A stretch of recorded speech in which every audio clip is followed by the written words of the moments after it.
بھائیو، نماز کی طرح روزہ بھی ایک قدیم عبادت ہے۔ جس طریقے سے نماز کا تصور گزشتہ امتوں میں موجود تھا، اسی طریقے سے روزے کا تصور بھی گزشتہ امتوں میں موجود تھا۔ قرآن کریم کی یہ آیت ہمیں اس کی خبر دیتی ہے، کتب علیکم الصیام کما کتب علی الذین من قبلکم، کہ تمہارے اوپر روزے فرض کیے گئے جیسے تم سے پچھلی امتوں پر روزے فرض کیے گئے تھے۔ تو معلوم ہوا کہ گزشتہ امتوں پر بھی روزہ فرض تھا، اگرچہ اس کی کیفیت کچھ اور ہوگی، احکام کچھ اور ہوں گے، لیکن جو روزے کا بنیادی تصور ہے وہ گزشتہ امتوں میں بھی موجود تھا۔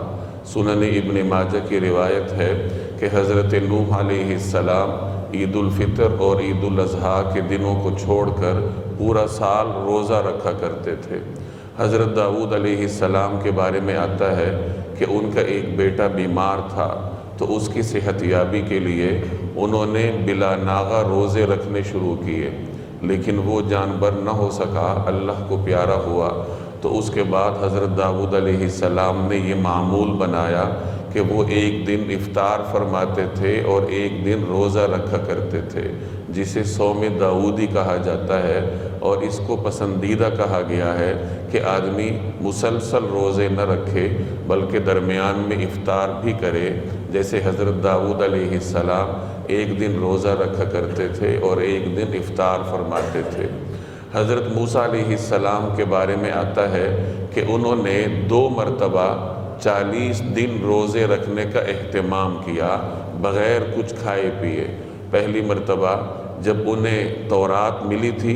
تو بطور شکرانے کے انہوں نے 40 دن تک بغیر کچھ کھائے پیے روزے رکھنے کا اہتمام کیا، اور دوسری مرتبہ جب ان کی قوم شرک میں مبتلا ہوئی تھی تو حضرت موسیٰ علیہ السلام نے بطور استغفار کے دوبارہ 40 دن بغیر کچھ کھائے پیے روزے رکھنے کا اہتمام کیا۔ اسی طریقے سے حضرت عیسیٰ علیہ السلام سے بھی 40 دن تک روزہ رکھنا منقول ہے۔ یہ مختلف انبیاء کرام کا طرز عمل ہے جس کو علماء کرام نے نقل کیا ہے، اور اس سے یہ معلوم ہوتا ہے کہ گزشتہ انبیاء کرام اور ان کی امتوں میں روزے کا تصور موجود تھا۔ مسلمان